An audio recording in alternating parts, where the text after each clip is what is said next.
puso.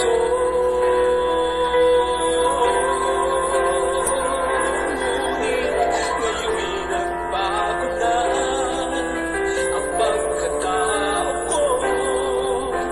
Wala nang makilala ka, Jesus.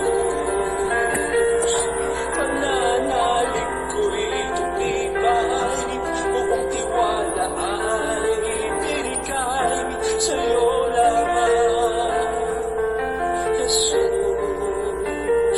Pananalig ko.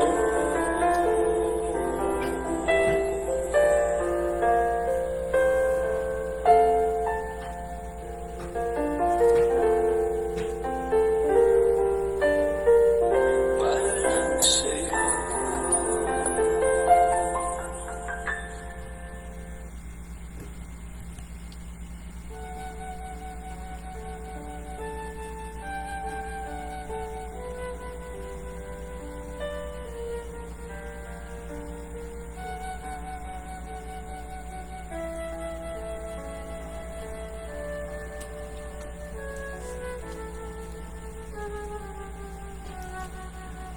Pananalig namin, Panginoong Jesus, ay nararapat lamang na para lang sa iyo.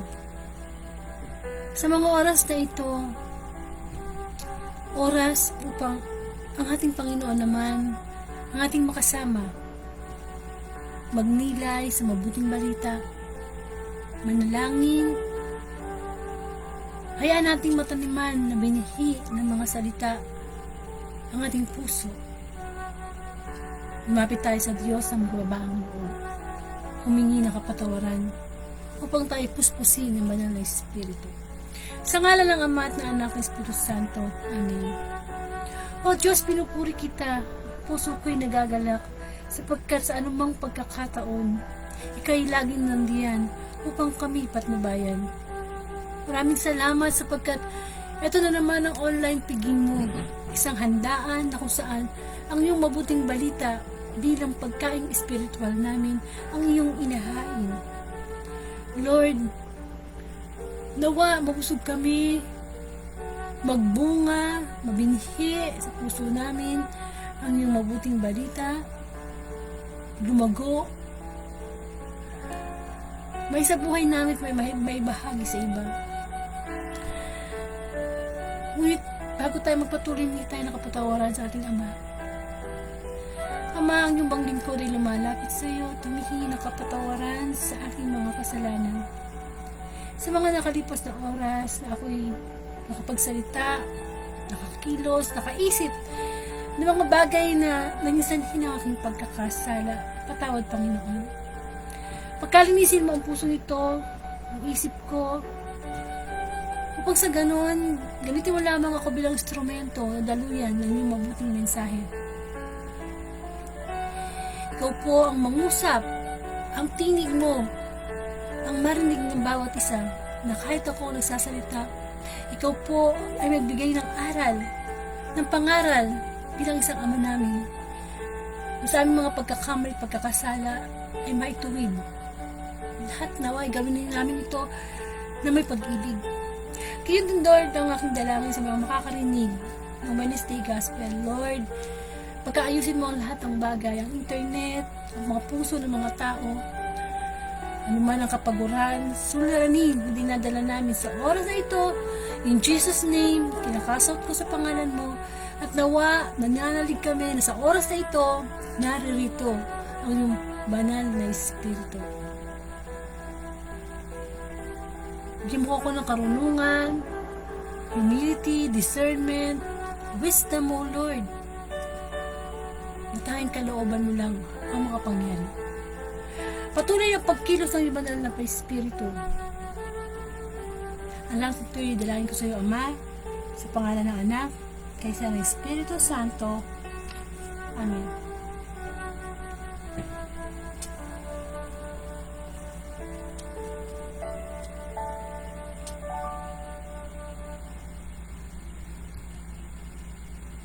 Ang mabuting balita ayon kay San Lucas, bigyan natin ng parangal.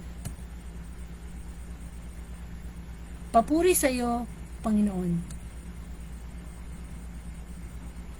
Hallelujah, hallelujah, hallelujah. Purihin natin ang Diyos, Ama nating mapangyarihan sa lahat. Hallelujah, hallelujah. Of course, basahin natin ang mabuting balita mula kay San Lucas. Ang mabuting balita ayon kay San Lucas, papuri sa iyo, Panginoon.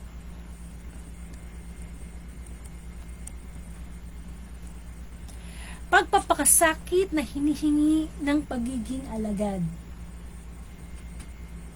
Sumama kay Jesus ang napakaraming tao. Humarap siya sa kanila at kanyang sinabi, "Hindi maaaring maging alagad ko ang sinumang umiibig sa kanyang ama at ina, asawa at mga anak, mga kapatid, at maging sa sarili niyang buhay ng higit sa akin. Ang sinumang hindi magpasa ng sariling krus at sumunod sa akin ay hindi maaaring maging alagad ko. Kung ang isa sa inyo ay nagbabalak magtayo ng tore, hindi ba uupo muna siya at tatantiyahin ang magugugol para malaman kung may sapat siyang salaping maipagpapatapos niyon? Baka mailagay ang pundasyon ngunit hindi naman maipatapos. Siya'y kukutyain ng lahat ng makakakita nito. Sasabihin nila, nagsimulang magtayo ang tao ito pero hindi na ipatapos.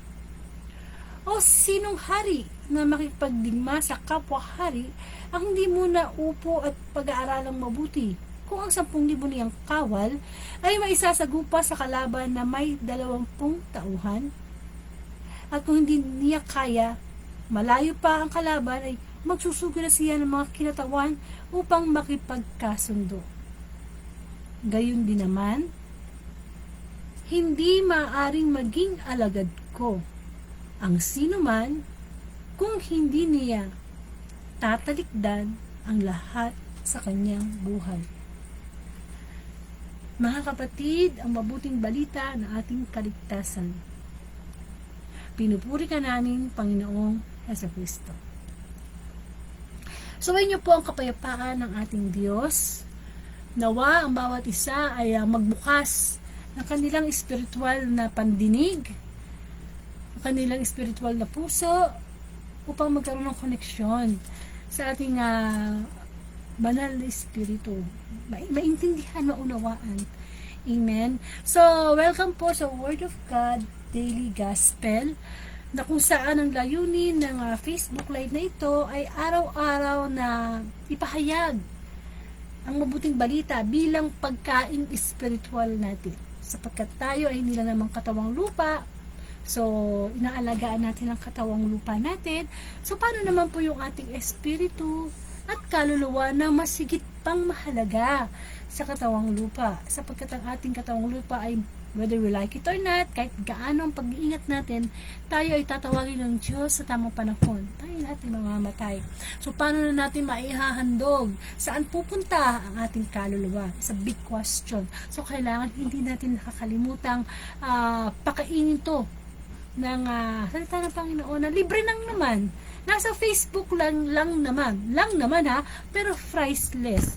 Ang ibig ko sabihin nagbibigay ang Diyos, ginagamit ng Diyos ang social media para ang bawat isa ay pakainin ng kanyang mga salita. Hindi lang tuwing linggo. Ang hirap namang kumain sa isang linggo ng linggo lang o isang araw lang. Dapat hindi tayo nasasanay na nakakarinig lang ng mabuting balita isang beses isang linggo. Dapat araw-araw. Sapagkat sinabi nga ng Panginoong Hesus, hindi lamang sa tinapay nabubuhay ang tao, kundi sa bawat salitang namumutawi mula sa bibig ng Diyos. So, nasabi ko itong mga ito para ipaalala sa atin na baka may namimiss tayo sa bawat araw. Sayang naman, di ba? 24 hours bigyan natin ng puwang. Ang pinakamahalagang bagay na pwedeng mangyari sa atin, ang pinakamahalagang biyaya na pwedeng mangyari sa atin, at yun ay ang pakikinig ng salita ng Panginoon. So, ngayon po ay salamat sa Panginoon, November 8 na, 2023. At ang Wednesday Gospel po ang ating pangingilayan. Tungkol po ito sa pagpapakasakit na hinihingi ng pagiging alagad. At ang pagbasa po natin ay mula kay San Lucas, chapter 14, verse 25 to 33. So, nagtataka siguro kayo bakit Wednesday Gospel at Thursday Gospel lang ngayon. Thursday na po pala ngayon, November 9 na. Kasi kahapon po, nagtry akong mag-Facebook Live sa labas, pero naging weak ang signal. Kasi nag-uulan dito sa amin. Siya nga po pala ako si Sister Angelica Duarte, isang Katoliko. At ang Facebook Live ito ay simula noong August 5, 2019. At sa awa ng Diyos, sa hirap at ginhawa, sa mga pagsubok, at ito pa rin po ang inyong lingkod, buhay pa rin, at ginagamit ng Diyos bilang instrumento lamang na pagpapahayag ng mabuting balita. So, alam nyo, napakaganda po ng gospel kahapon. Amen? Kaya, hindi tayo dapat ma-miss na makinig. Kasi para po sa atin ito eh. Para po sa atin ito. Kahit ano pa ang religion mo, saan ka man nalulugar, sa atin po ito. Ito yung pagpapaalala. Amen? Sa atin. So, pagpapakasakit na hinihingi ng pagiging alagad.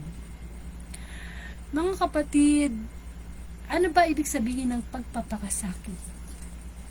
Sa English, sacrifice. Nagtitiis. Amen? So, yun po yung ibig sabihin na. Tapos, hinihingi. Ibig sabihin, merong gusto. Merong gustong makita. Merong gustong makuha. Which is, ang merong gustong makuha o mahingi sa atin, hingin sa atin, ang Diyos. So, sacrifice, merong hinihingi ang Diyos, na ano? Yung pagiging alagad. So, ano yung alagad? Alagad o servant o tagasunod, alipin. Amen? Kung ano man matawag natin dyan. Pero alam natin, pag sinabi natin alagad, ito ay more of tagasunod. Hindi siya yung nag-uutos siya yung tagasunod. Kumbaga sa naglilingkod, hindi siya yung pinaglilingkuran. Amen? So, alam niyo po, hindi madaling maging alagad ng Diyos. Bakit po? Ako po, naranasan ko yan For how many years? Ilang taon na ba akong nakakilala sa Diyos? That was 2002. 2002, ano na ngayon? 2023. For almost decade na, no? At talagang hindi ganun kadali ang sumunod, maging alagad ng Diyos. At alam naman natin na pinipili ng Diyos ang kanyang mga alagad. Kamukha ng 12 apostol na pinipili niya. Amen? So, pag napili ka ng Diyos, galingan mo na. Kasi sa milyon na nilikha ng Diyos, pinili ka, sino ka? Makasalanan ka. Kasi ang kanyang mga alagad, yung 12, hindi naman mga perpektong tao Mga puro makasalanan yan na tinawag ng Diyos. Amen? So, kamusta nga po pala sa lahat ng nakikinig o makikinig pa sa buong parte ng mundo, Pilipinas, Canada, o kung saan man, pwede nyo pong i-share ang gospel na ito sa inyong kaibigan kasi yan pong advantage ng social media. Pwede nyo ipasa ang salita ng Panginoon, ipalaganap ang mabuting balita ng Panginoon bilang pagsunod sa utos ng Panginoong Jesus na yung Great Commission, no? So, sana habang nakikinig kayo, pwede nyo i-post yan sa timeline nyo para yung mga Facebook friends nyo pa makarinig, okay, sa group chat nyo. Basta importante, i-share nyo. Kasi yan naman po yung dahilan kung bakit ako nagla-live everyday to share. Huwag nyo na i-like. Kung ayaw nyo i-comment, pwede na huwag mag-like, huwag mag-comment, pero paki-share. Kasi for the glory of the Lord to. So, mag-taglish tayo, no? Baka mamaya meron kayong kaibigan na taga-ibang bansa para maintindihan din yan, no? So, taglish tayo. Minsan English, minsan Tagalog. So, ganyan naman tayong Pilipino. Pwede tayo sa English, pwede tayo sa Filipino. So, to continue, ayun nga po. Bigyan natin ng definition ang alagad sa pangmundong definition at pang-Diyos. Amen. Sa mundo natin, marami tayong pinaglilingkuran. Nandyan yung employer natin. Kung ba, trabaho ko sa office, Or for example, you are working at a certain business, or maybe kasambahay ka, o ano pang klaseng pagiging servant, yung nagsiserve ka sa tao. Marami yan.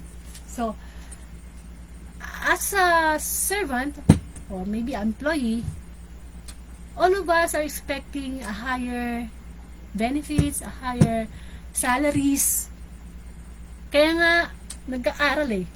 Nag-aaral tayo mabuti lang, mga anak natin, pinag-aaral natin. Because we want them to get the best job ever in this world. Amen. Mas mataas ang pinag-aralan mo, there's a lot of chances na mas mataas yung position o yung mga benefits mo, yung salary mo. Sino ba naman ang ayaw? Amen? O, ano na ba yung para sa atin, no? Ang pinakataas, highest position sa Philippines, the president.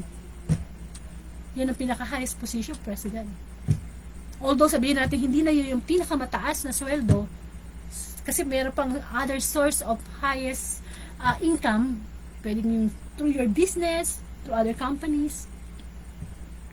Pero iba kasi yung yung feeling na yung position mo higher, maybe you are CEO, or maybe you are yung talagang president.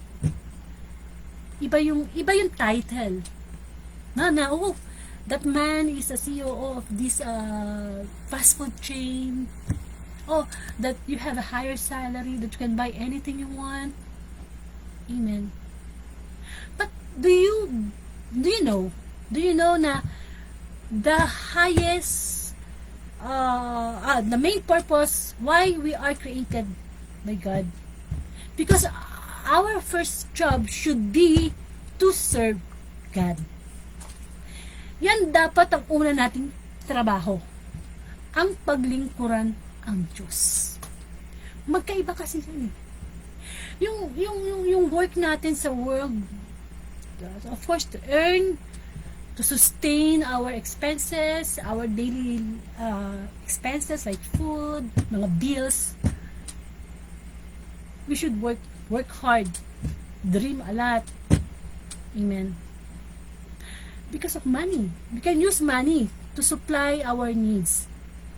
To buy food, to buy house and lot, anything to send our children to school. Sabi nga nila money makes the world go round. Okay? Pero, iba yun. Iba yung sinasabi na pagiging servant o alagad o paglilingkod sa Diyos. Kasi dito, naglilingkod tayo, wala dapat money na involved hanggat maaari. Amen? Kumbaga, pagsiserve kay Lord, mula sa puso.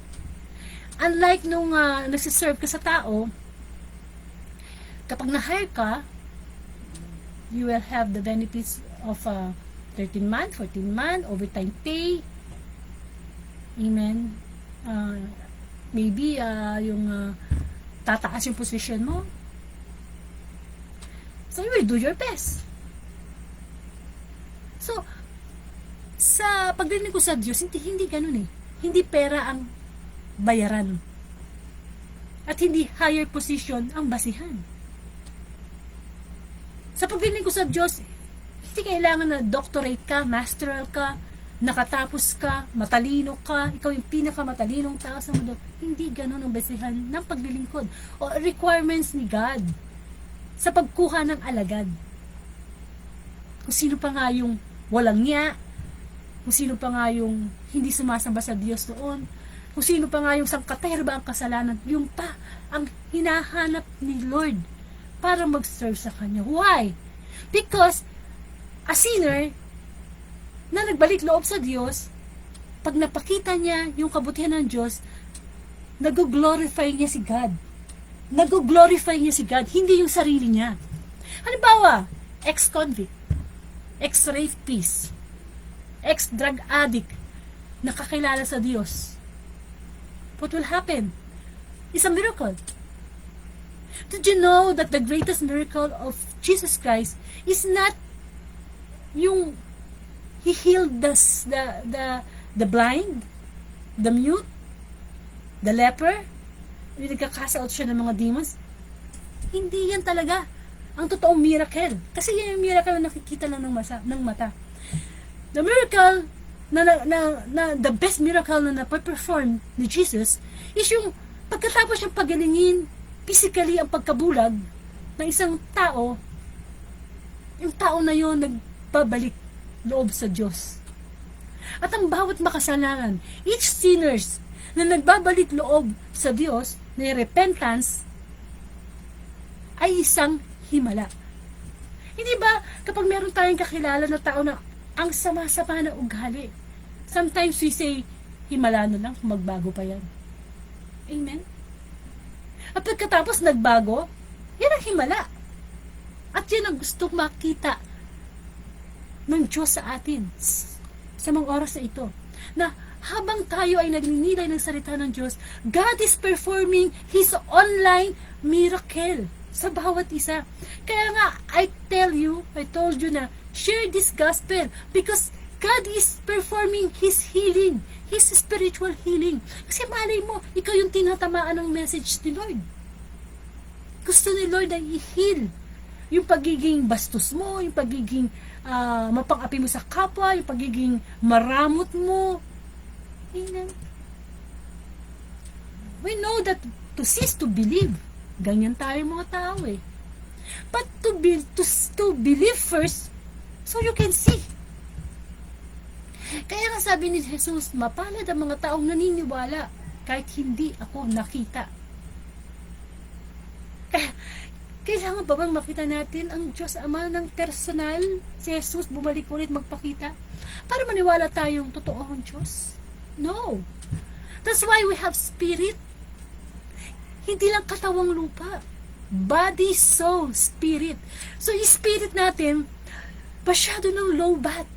So, dapat every day we have the connection to the gospel. Kasi nalulubat tayo eh. Nasa spiritual warfare tayo every day, every minute, every second. So, kailangan lagi tayong naka-online kay God. So, paano na lang kung hindi tayo nakikinig? Paano tayo magsaserve kay God? We can serve God through our time, treasure, talent. May iba pinipili para magsalita, may iba may pinipili para mangaral, magbigay, iba-iba. Pero sigurado lahat tayo, we can serve the Lord. Lahat tayo may talent dyan. Ang tanong, ginagamit ba natin? Amen? So, I will give you an example. Kasi nga, di ba sabi, sacrifice. If you want to be a servant of God, if you want to be a good and faithful servant of God, sacrifice is one of the requirements. Okay. So,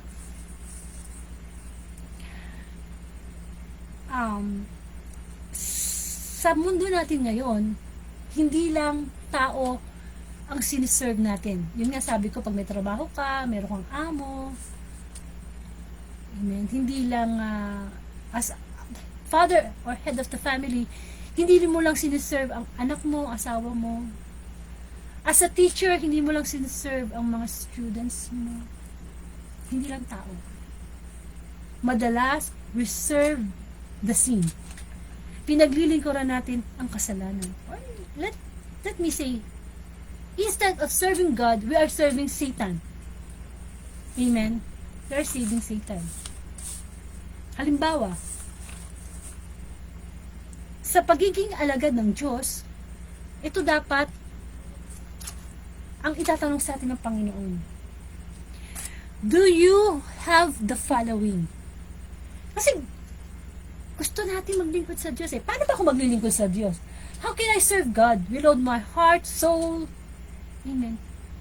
Number 1, we can be a good and a faithful servant of God. First, if we have humility. Humility. Sa Tagalog, kababaang loob. Why? Because Jesus Christ served us with humility. Pinaglingkuran tayo ng Panginoong Jesus ng may kababaang loob. Saan ka nakakita? Diyos, anak ng Diyos? Sa Kanya ang kaharian ng langit? Pero sinunod niya ang will of the Father. You go down to the Word. You proclaim the good news, the gospel. You perform miracles. You cast out demons. Then after that, ipapako ka lang sa krus. Siguro kung tayo si Jesus, isipin, ano ba ako ng Ama? Anak niya ako, ipapain niya ako dito. Wala naman akong kasalanan. Pero Jesus did that because Jesus loved us. He showed us the perfect example of humility. Why? Because the humility, ang kalaban ng humility ay pride. Humility versus pride. And pride is from Satan. Kaya nga tayo mga tao, lahat tayo may pride eh. Amen? Ako, ikaw, kahit sino ka pa, may pride tayo. Lalo na kapag nasa tama tayong lugar. Alam natin tama na tayo, lalong nagbubus, lalong tumataas yung pride. But kung gusto nating maglingkod sa Panginoon, we should humble ourselves in front of God. Paano tayo magbabalik loob sa Diyos? How can we ask forgiveness kung hindi tayo humble? Hindi natin ina-admit sa sarili natin na tayo ay makasalanan. At we need God in our lives, in our faith. Check! This message is for all of us. Paki-check nga, number 1. Ang qualification to be a good and faithful servant, humility. Meron ba ako? Meron ka ba? May check na ba? O baka naman hindi pa rin. Depende sa sitwasyon. Kung dapat pa talaga magpakumbaba. It depends. So, check. So, inaano ni Lord, nagbibigay siya ng spiritual mirror sa atin. Kasi nag-apply tayo sa Kanya Are we humble enough? Amen? Are we humble enough? Kasi po tingnan niya, balik tayo sa gospel. Ang sabi po rito ni Jesus, hindi maaring maging alagad ko ang sinumang umiibig sa kanyang ama at ina, asawa at mga anak, mga kapatid, maging sarili niyang buhay nang higit sa akin. So, what's the meaning of this? How can we love God if we love our family, friends, even our own life more than God? We know the first commandment, love God above all. But the question is, totoo ba talaga na mahal natin ang Diyos? Pangilan ba siya sa buhay natin sa bawat araw? Paggising ba natin sa umaga, si God ba agad ang naisip natin? We praise God, we thank God. O baka paggising natin sa umaga, nakasimangot, problema na kaagad ang iniisip. Nasaan si God? Samantalang, ginising ka to give you another chance to humble yourself. Amen. Every day is a chances and should be put in our minds na each day is a last day. So, kailangan we should humble, no? Kailangan lagay natin sa isip natin na mas mahal ko ang Diyos kaysa dito. Mas mahal ko ang Diyos kaysa sa bisyo ko. I love God more than my vices, more than my appetite sa mga forbidden foods. Soft drinks, junk food. Sometimes nga, maliit lang na bagay hindi natin mahindian Pride yan. Hindi yung humility. Na alam natin that our body is a temple of the Holy Spirit. Pero diyan kain ka ng mga junk food. Na junk food nga talaga, wala namang mabubuting sustansya. Magkakasakit ka lang in the future. Nag-iipon ka lang ng sakit. Na sigarilyo ka ng sigarilyo. Yung Holy Spirit napapalitan ng smoking spirit. Amen. Yung bang you are choosing good and evil, lagi mong choose yung evil one. Eh, ibig sabihin nun, you cannot be a servant of God. Kasi maliit lang bagay, hindi mo na kaya i-resist eh. Hindi mo na kaya tanggihan yung mga baboy na, ang mga pork na ulam na nakaka-high blood, mga puro mga mantika na nakaka-high blood. How much more you can follow yung utos na huwag kang magpatawad ka ng kapwa mo. Mahalin mo ang Diyos. Huwag kang magnakaw. Ano pa mo susunod yun? Eh kung simpleng pangkatawang lupa eh, weak na tayo. Amen. Kaya nga, sinabi ng salita ng Panginoon, yung meron pa, dadagdagan pa. Pero yung wala na, kahit yung kakunting nasa kanya, kukunin pa. Ano ibig sabihin nun? Bawal na nga sa iyo ang bisyo, ang alak, ang sigarilyo, ang babae, ang sugal. Pero sige ka pa rin ng sige. Ano ang mawawala sa iyo? Yung health mo na okay pa dati, paunti-unti nawawala na. Yun na lang ang natira sa iyo, nawawala na. Eh, alam naman natin that health is wealth. Yung meron pa, magkakaroon pa ng mas marami, siksik, diglig at tumahapaw.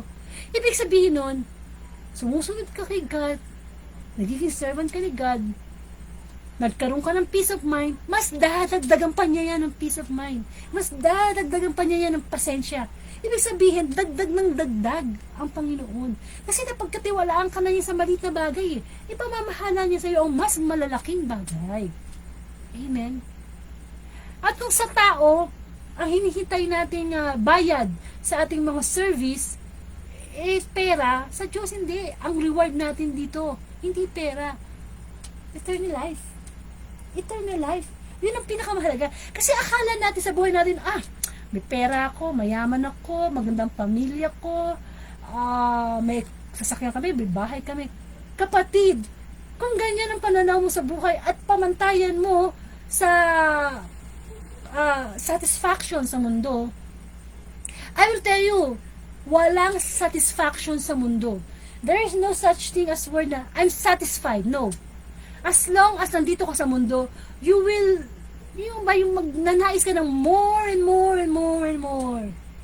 Eh kung ganun pala ang tao, bakit yung mga nagpapakamatay ng mga kilalang tao samantalang nasa kanila na yung katanyagan, kasikatang, kagandahan. Why? Because aanuhin ng tao ang mapa sa kanya ang lahat. Kung yung kaluluwa naman niya ang mawawala. We cannot serve two masters at the same time. We cannot serve God and kayamanan at the same time. Kailangan natin pumili. Amen. Actually, ang totoong kayamanan, hindi naman yung nanalo ka sa loto. Hindi naman yung pinakamayamang tao sa mundo. Hindi yun eh. Ang totoong kayamanan ay kapag ang Panginoong Jesus ang una na sa'yo. Yung kahit mawala na ang lahat sa'yo, huwag lang siya, doon ka yayaman. Kasi ang lahat ng bagay dito sa mundo sa atin, lahat ay pahiram lang. Anak mo, asawa mo, bahay mo, buhay natin, hinihiram lang. Temporary, anytime. Isang kisap mata ng Diyos, pwedeng bawiin. Sino makakapagsabi sa atin na, ay, marami na akong kayamanan, satisfied na ako, mawedid na ako, hindi magtrabaho na matagal na panahon. Eh, maya-maya lang, madulas ka dyan, patay ka na, paano na?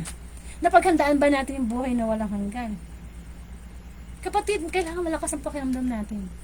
Sapagkat, ang social media ay ginagamit ni Satan. Ayaw niya tayong maging servant ni God. Gusto ni Satan, nagsiserve tayo sa mundo na makasalanan. Kaya kung hindi ka interesado sa salita ng Panginoon, yan, eksakto ang gusto ni Satan. That's why, pag magla-live ka ng mga ganito, kukunti lang yung nakikinig. Bakit? They are not interested. Kasi walang pera dyan. Like, oo nga, walang pera. Pero yun nga yung kayamanan si Kristo. Amen. Araw-araw tayo nagkakasala. Kaya dapat araw-araw tayo nagkakaroon ng time to hear the daily gospel. As a Catholic, meron yan every day. 6 o'clock, misa. Eto na nga lang maupo ka, ano man ang ginagawa mo, you can listen to the gospel, to the message of the Lord. Tinatamad ka pa, ay gusto ni Satan yan. Huwag ka makinig, tamarin ka, ma-open yung mind mo.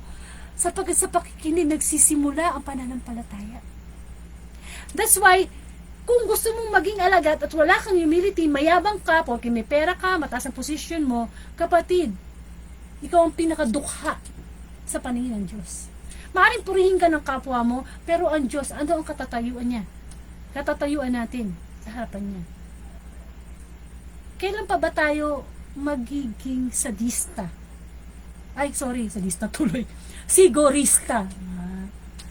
Tayo masyado sigurista, no? Bibigyan ng life plan, hinahanda na yung hihimlayan, educational plan sa mga anak. Pero hindi natin napaghahandaan yung totoong buhay. Na yung mga bagay dito, hindi naman natin madala. When we die, we cannot bring anything. Humility. Kaya tinatanong ni Lord, kamusta na yung humility? Rate it from 1 to 10. Nakakuha ba tayo ng kahit man lang 2 na pwede natin gawin 3 someday? We can be good now, best, be better tomorrow, but the best ang ina-expect sa atin ni Lord as a servant. Amen. So, ano pa yung humility? Yun nga, sabi ko nga, ito example na lang, no? Bawa, ang alam natin ng mga tao, may mga taong dog lover. Mahilig sila sa aso. O sa pusa, any pet. Kung minsan, imbis na may pakita natin sa Panginoon na mas mahal natin ng Diyos kesa sa ating pamilya, sa ating mga ari-arian, sa mga hayop. Ito hayop lang eh. May napansin lang ako eh. May mga dog lover na they will buy the most expensive shampoo, dog food, vaccine here, vaccine there. Bakit? Because they love their dogs. At wala namang masama doon. No? Kasi yung dog talaga nakakapagbigay ng stress. Yung nakakapag-stress reliever. But the problem is, ang dami mong oras sa aso. You're buying the best. Mamahalin sa aso. Pero pag may lumalapit sa yung pulubi, piso di mo mabigyan. Minsan, tinitingnan mo pa mula ulo hanggang paa. Kapatid, tao yun, aso lang yan. Paano mo masasabing mahal mo ang Diyos kung yung kapwa mo na humihingi ng tulong, nisdam mo? Para kang yung kwento sa Samaritano, the Good Samaritan. Na yung Good Samaritan, nakita niya yung taong sugatan, pero yung nagdaang Levita, diba, tsaka sacerdote, hindi pinansin. Ganun tayo, pag may lumalapit mo, kumakatok sa kotse mo, humingi ng tulong. Kapatid, si Kristo yun, nagbabalat kayo lang na pulubi, pero hindi mo pinansin. Mamili ka na. Ikaw ay Levita, sacerdote. Pero pag aso, mahal na mahal. Pag nasaktan mo yung aso niya, papatay yun, mumurahin ka. Mahal-mahal ng aso ko yan, inaalagaan ko yan. Kapatid, ang pag-ibig sa Diyos, ang pagsunod sa Diyos, sa tao mo yan dapat nakikita, ipinapakita. Kasi ano man ang ginawa mong maliit na kagandahang loob sa tao, ginawa mo sa Diyos. Sometimes masyado tayo attached, no? Sa mga bagay na minsan binibigyan natin ng halaga kesa sa Diyos. Na masasabi natin na oo, hayop yan, pero mas mahalaga. Kaya ka diba yung 2 commandments, love God above all, tsaka mahalin mo yung kapwa mo gaya ng pagmamahal mo sa iyong sarili. Paano kaya yung case na magbaliktad kayo ng ng posisyon? Yung pulubing humihingi sa iyo, ikaw yung pulubi at siya yung magbibigay. Siya yung sa pwesto mo. Sometimes insensitive tayo sa kapwa natin eh. Pero subukan natin yung tayo yung pulubi, tayo yung natutulog sa daan, tayo yung walang makain, tapos ganun ang gawin sa atin ng kapwa natin. Ewan ko na lang kung anong isipin mo. Magpasalamat ka if you have the kakayanan to magbigay. Hindi naman tinitingnan ng Diyos kung ano ibibigay mo eh. Pero makikita ng Diyos ang pagiging servant mo kung mula sa puso kung ano yung dahilan ba't ka nagbibigay. And it takes a lot of humility.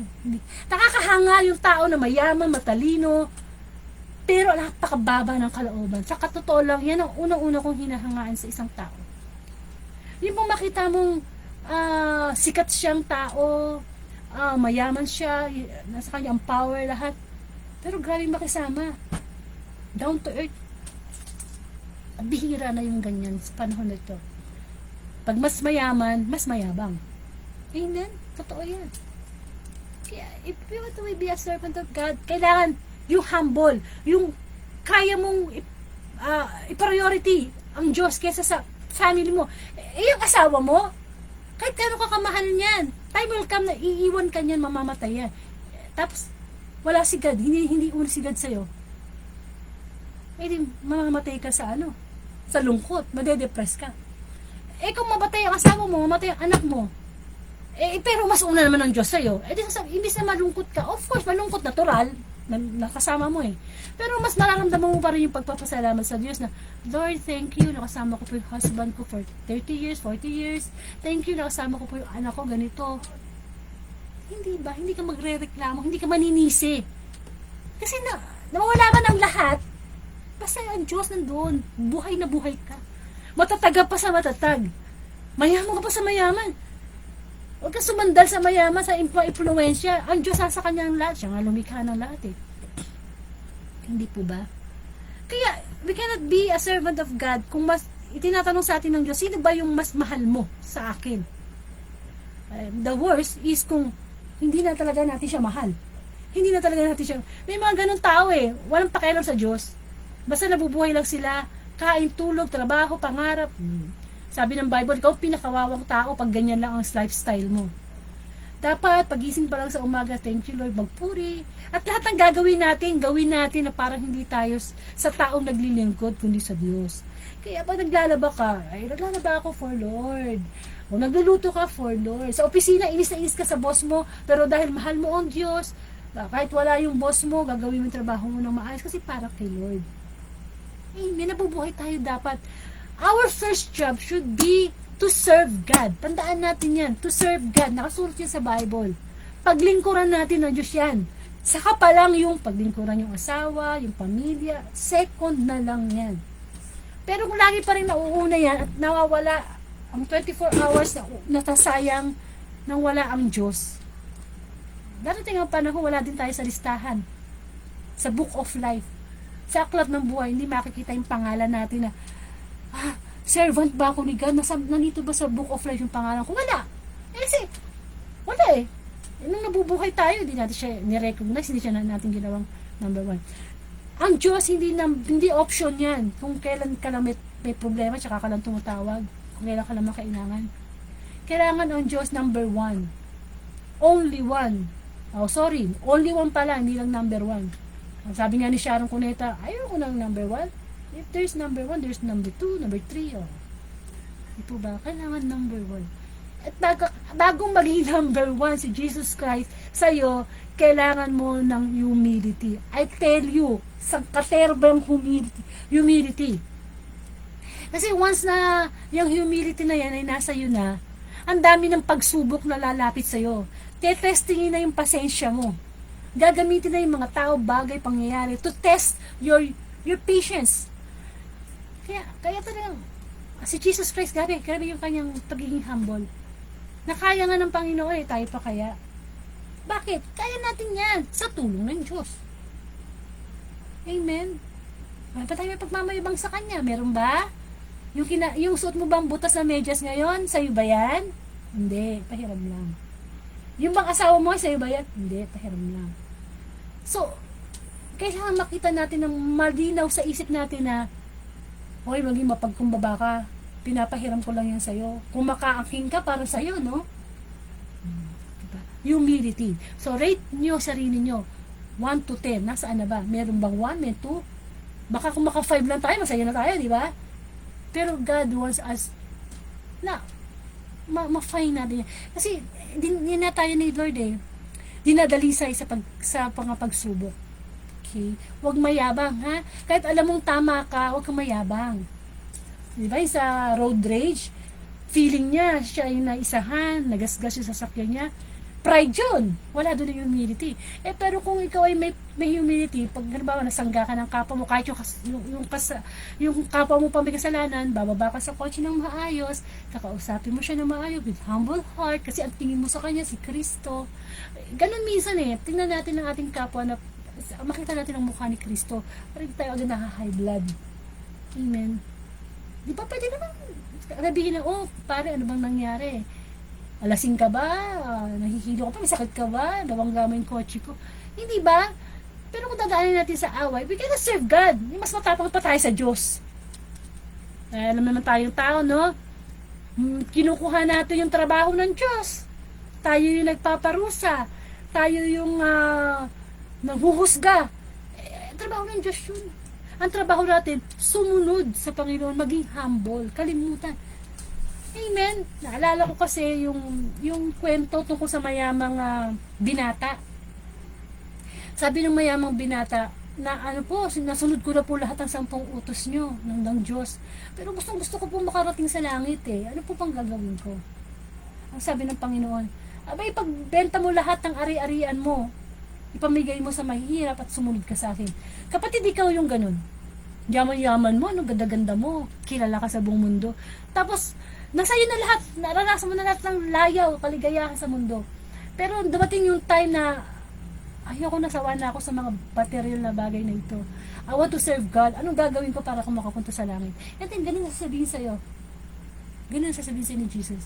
Kaya mo bang ipagbenta ng lahat? Magiging mahirap ka sa mahirap at magiging alagad ka. Tagasunod na lang ng Diyos. Amen. Ano ibig sabihin ng Panginoon doon? Kaya mo mawala ang lahat. Basta mapagsilbihan mo lang ang Diyos. Yun ang message to. Sino sa atin ang kayang mawala ang lahat? Hindi naman ganun ka-harsh o kasalbahe si God, no? Sinasabi lang niya, tinitest niya lang niya yung faith at love natin sa Kanya. Amen? Kamukha ni Job. Very, blessed. Sa pamilya, sa negosyo, sa ari-arian. Sabi ni Satan, mahal ka lang yan kasi binibless mo. Subukan mo na tanggalin yung kayamanan. Bigyan mo yan ng sakit. Tatalikuran ka niyan. That's exactly what God wants us to understand. Na kahit may dadaanan tayong problema ngayon, huwag natin sisihin ang Diyos. Sasabihin, Diyos, Lord, kilala naman kita, naglilingkod naman ako sa iyo. Bakit ganito kung kailan ako lumapit sa iyo, tsaka sa katerba yung problema ko? Kapatid, yun nga yung papasok yung humility. You should know to understand the will of God. Amen. So, punta naman tayo sa number 2. Prayer time. We cannot be a servant of God kung wala tayong oras manalangin sa Kanya. You know the meaning of relationship? Husband and wife, may relation yan. Parents to children, may relasyon yan. Teacher to student, may relasyon. Lahat, no? May iba't ibang klase ang relasyon. Bago mo maging best friend yan, nagdaan muna kayo sa communication. Meron kayong pag-uusap, lumalabas kayo, lumamasyal kayo, nagkwekwentuhan kayo. That's a relationship. What about God? Paano yung relasyon mo sa Kanya? Kinakausap mo ba siya? Paano yung prayer time? Meron ka bang certain time sa bawat araw na nagdadasal ka ng mataimtim? Kinakausap mo siya? Kasi uso-uso na kayo nag-chat eh. Chat dito, chat doon, post dito. Sige, nilalagpasan natin. Mahilig lang tayo tanggap ng binigay niya, pero yung nagbigay, ayaw nating bigyan. Ang tawag doon, madamo tayo. Ang tawag doon, greed tayo. Ganid. Hindi natin na ibabalik sa Diyos. Yung para sa Diyos. Minsan yung para sa Diyos lang, inaangkin pa natin. Prayer time. Kapag alagad ka ng Diyos, kailangan na meron lagi yan. Kasi si Jesus Christ, lagi siyang may prayer time sa God the Father. Bastan mo ang buhay ng Panginoong Yesus, hindi nawawala ang kanyang pananalangin. Nung siya'y magpakain ng 5,000, diba, tinapay at isda, itinaas niya, nanalangin siya. Nung mararamdaman na niya na malapit na siyang magdusa, parusahan, patayin, ipako sa krus, nanalangin siya sa bundok ng Gethsemane. Halos dugo na ang pawis na lumalabas sa kanya. Kasi mahirap yun. Meron siyang, nagkatawang tao siya, tapos ganun yung laman niya, dugo niya, hahampasin, dugo. Papako sa krus, wala siya kasalanan. Pero yung prayer time niya, yung communication niya kay God, ito sabi niya, not my will, but let your will be done. Amen. Ano pa? Yung time na nasa cross na siya, the 7 last word, ano sabi niya? Ama, patawarin mo sila sapagkat hindi nila alam ang kanilang ginagawa. Sino bang artista ang gusto mong makausap? Yung kikiligin ka? Yung bang tipong magpapaselfie ka pa? Sino bang sikat na tao ang gusto mong kausapin ka kahit sa phone lang, through phone patch? Ay, di mas lalo na pag personal. Ipopost mo agad yan sa social media. Uy, naka-selfie ko si, sino ba? Sino mang sikat artista ngayon? Si Taylor Swift, sino pa ba? Sa local, siguro, si Regine Velasquez. Oh, yung presidente natin, naka-selfie mo. Nakausap mo pa, kinausap ka pa, ha? Kung yung taong makasalanan, proud na proud ka, na nakausap mo, oh my God, hindi ka ba proud? Hindi ka ba masaya na magkakaroon ka ng prayer time? Yung one-on-one kayo ni God, yung masasabi mo kay God ang lahat na hindi mo masabi sa iba. And God will understand you. Ayaw mo ba makipag-chat sa Kanya through prayer? Sino ba si God? Siya ba'y chip-chip lang na tao? No. Bakit ko nasabi to? Kasi yung prayer time, as a servant, importante yan kasi you are taking instruction from God. And it should be a two-way communication. Hindi pwedeng ikaw lang ang salita ng salita, dasal ng Diyos. Dapat nakikinig ka din sa Diyos kasi nagsasalita ang Diyos. Sa paanong paraan? Pag nagbabasa ka ng Bible, kung ano yung mga utos na Diyos, yun, nagsasalita ang Diyos. Ito, yung mga ganito, online. Online na discussion. Pagninilay. Ito, ginagamit lang ako. Nagsasalita ang Diyos sa bawat isa. Kaya importante may oras tayo sa Diyos. Time is gold. Amen. At maging masaya tayo. There should be a joy in our hearts. Kapag ang Diyos na ang one-on-one natin. Hindi yung may problema lang, kung kailan lang maalala. Every day. Kasi buhay pa tayo. Ang bawat hininga natin, diba? Should talk to God. Prayer time. O, pangalawa na, check na ba? Yung sa humility, 1 to 10. Kayo na mag-rate. O, meron akong ditong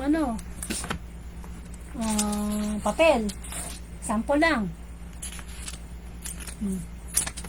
Ito ba? O, number 1, humility. May papel kayo dyan, umawa kayo, 1 to 10. How can you rate yourself? Kasi ikaw naman ang nakakakilala sa sarili mo eh. Pero syempre may rating si Lord dyan sa'yo. Hindi ka makakapagsinungaling. Hindi ka makakapagsinungaling. Amen? So number 2, di ba sabi ko, prayer time. So, 1 to 10. Paano ba ang prayer time mo? Hindi naman paramihan ng oras ang dasal yan eh. Quality time. Quality time ng pagdadasal. Yung talagang yung lumalabas sa bibig mo galing sa puso mo. Kasi kung ano yung lumalabas sa bibig mo, nanggagaling yan sa puso natin.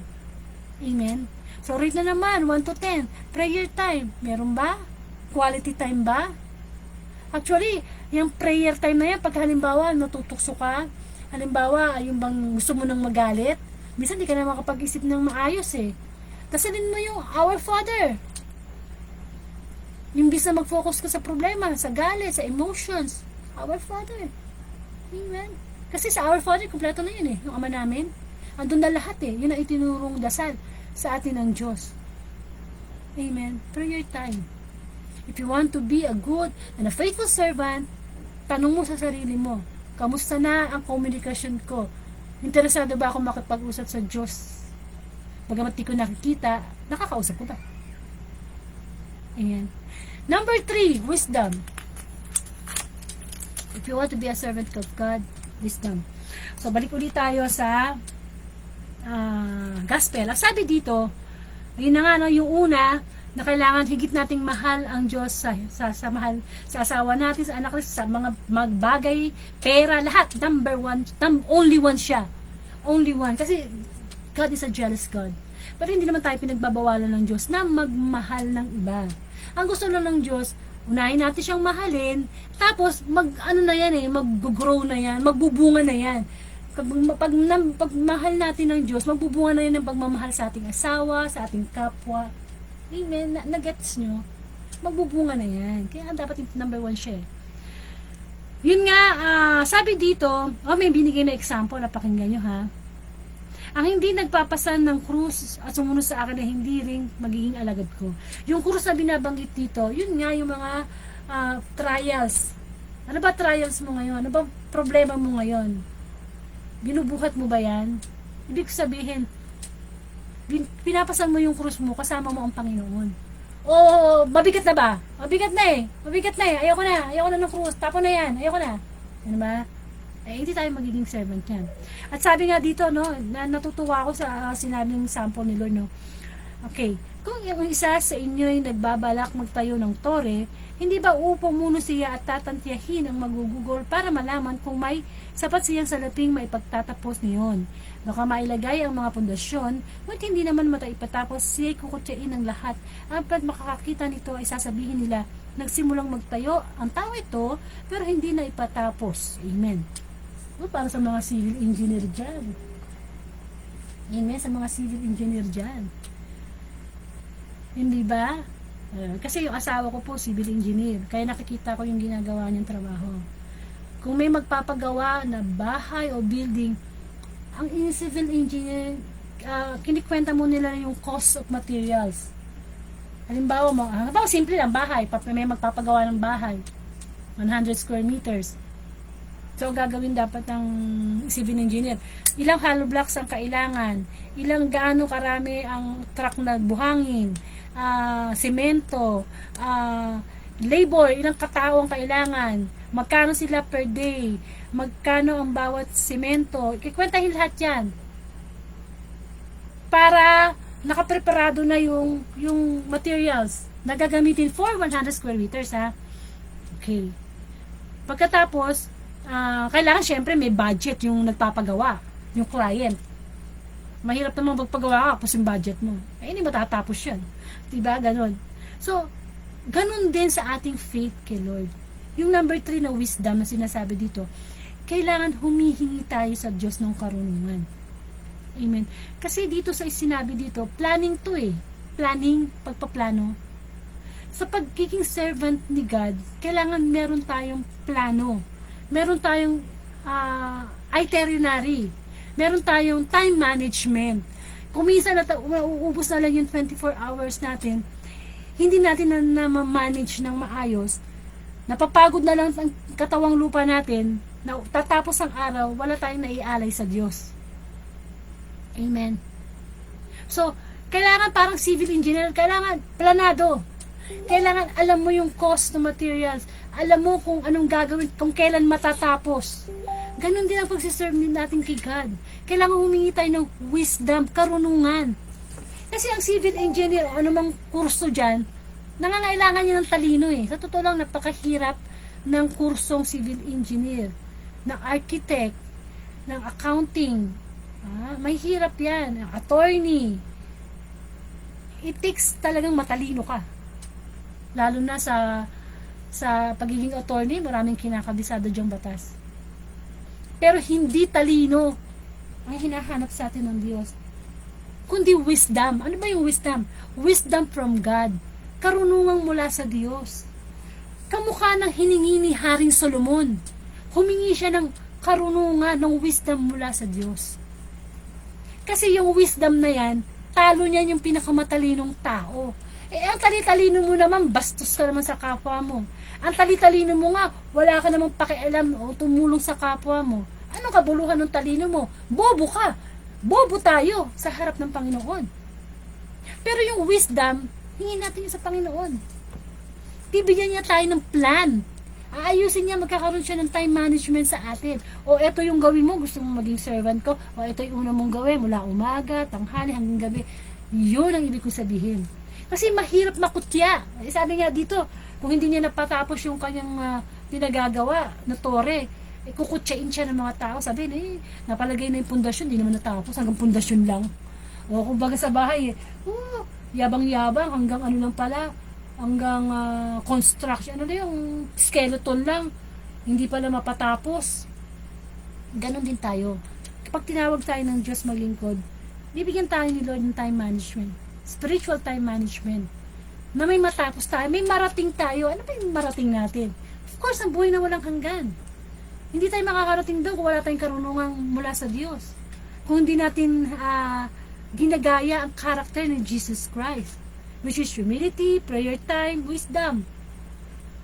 Alam niyo yung wisdom, sabi sa Bible, isa sa mga patunay na meron tayong karunungan mula sa Diyos ay yung gumagawa tayo ng mabuti araw-araw.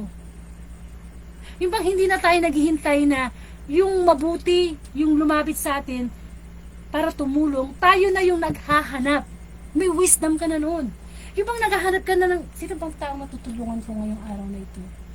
Ay, ano bang magagawa kong maganda na ikalulugon ng Diyos? Hindi yung ano bang magagawa ng Diyos sa akin? Ano bang maibibigay niya ngayon sa akin pera? Ano bang maibibigay niya sa akin ngayong bagong cellphone? Amen. Wisdom. Hingin natin yan. Hindi nangangailangan ng taas ang pinag-aralan.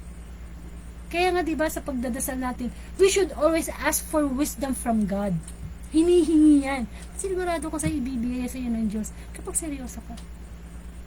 Malalaman mo naman kung may wisdom ba. The way you talk, the way you act. The way you talk, ha? Kailangan may wisdom yan. Minsan, napaka-tactless natin magsalita. Hindi natin alam yung sinabi natin, nakasakit na pala sa kapwa natin. Wala tayong wisdom. Pero makikita mo sa tao, the way na magsalita na siya, ay may wisdom to. Kasi banayad siya magsalita. Kasi kinikare niya yung nakakarinig. Because words is powerful. Merong power sa words. See, when God created the world, ginamit niya ang salita. Sabi niya, magkaroon ng liwanag, magkaroon ng mga hayop, himpapawid, sa tubig, sa lupa, magkaroon ng bituin, langit. Di ba salita lang yun? Nagkaroon. At ang nasabi ni God, it was good. Nasiyahan siya. Hanggang sa pinakahuli, sinabi ni God na magkaroon na, lumikha na tayo ng taong kawangis natin.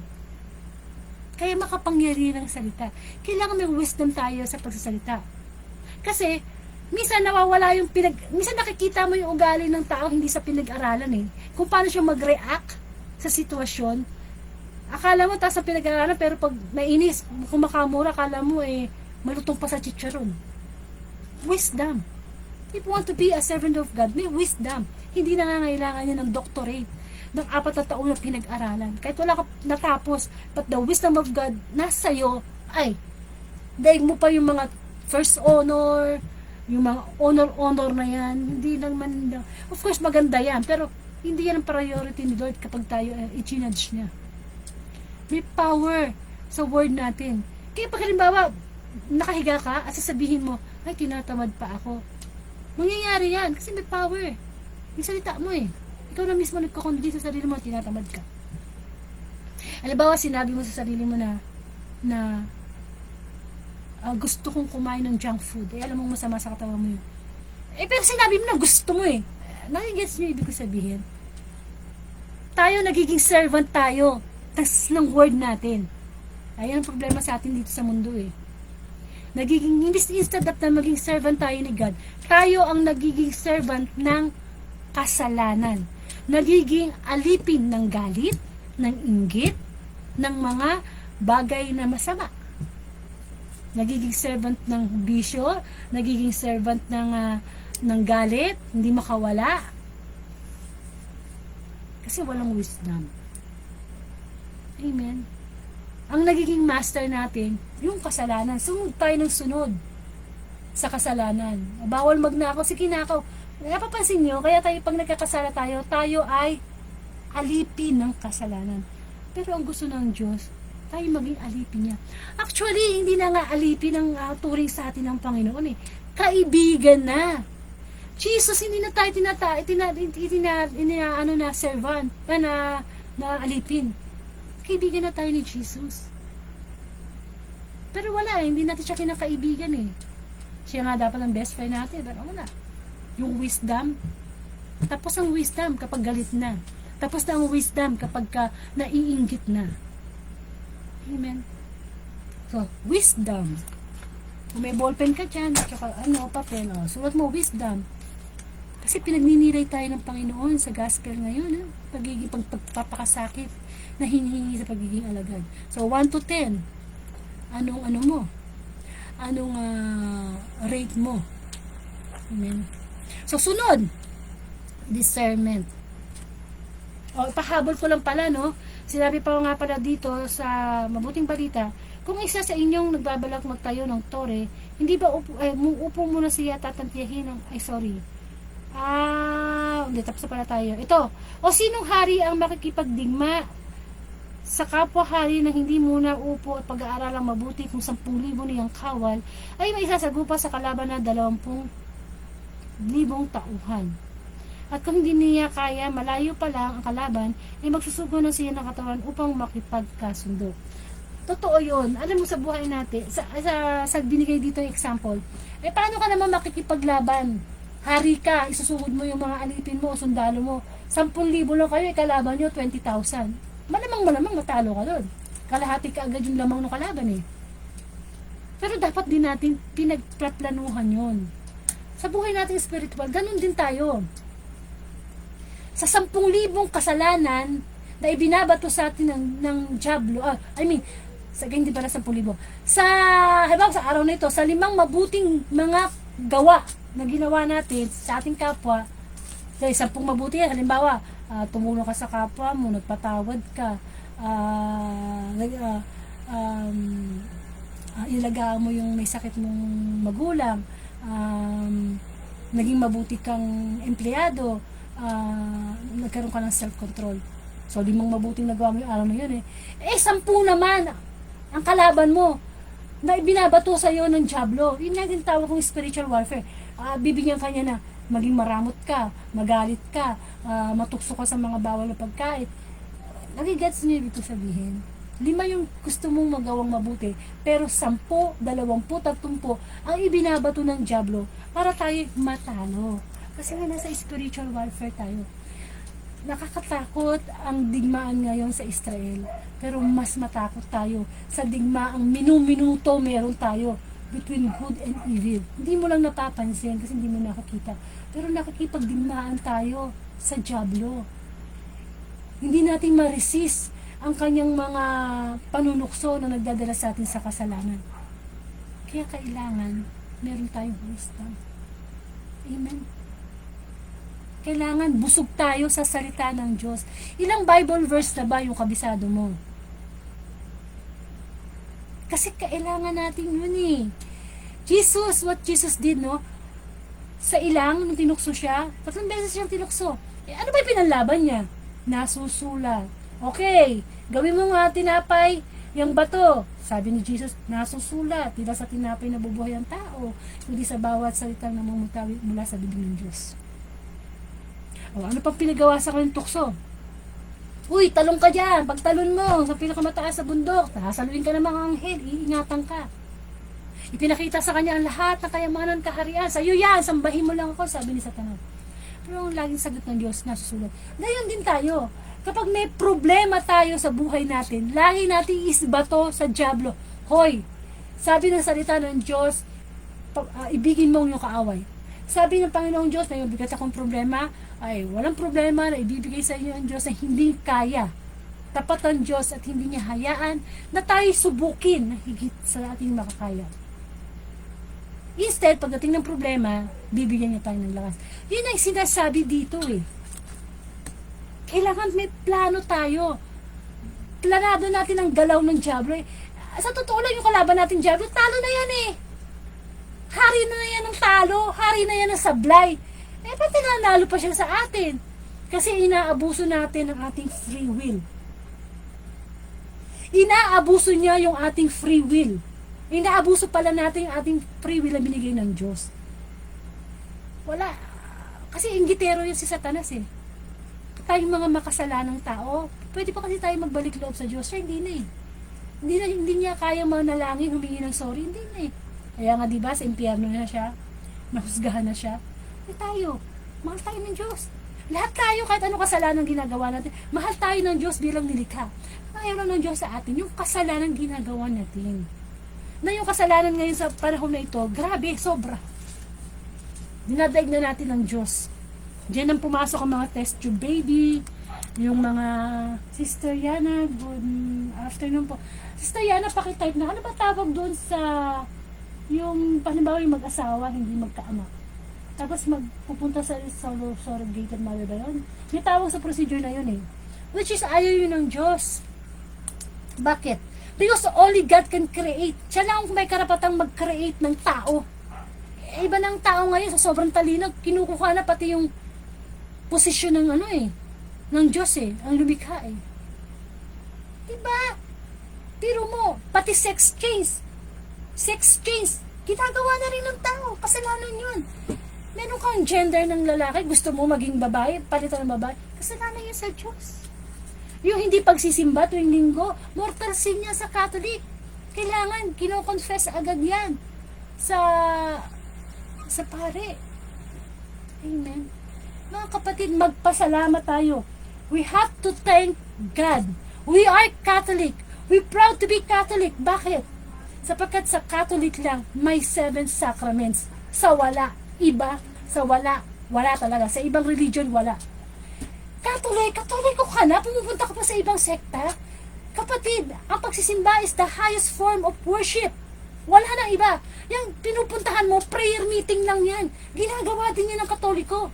May cell group pa nga Pero pag nagpe-prayer meeting ang ibang sekta, nasaan ang body of Christ? Nasaan ang Eucharist? Nasaan ang confession? Gawa lang yan ng tao. Kasi nga diba sabi, magsusulputan ang mga bulaang propeta. Si Jesus Christ ang pinamula ng ating pananampalataya.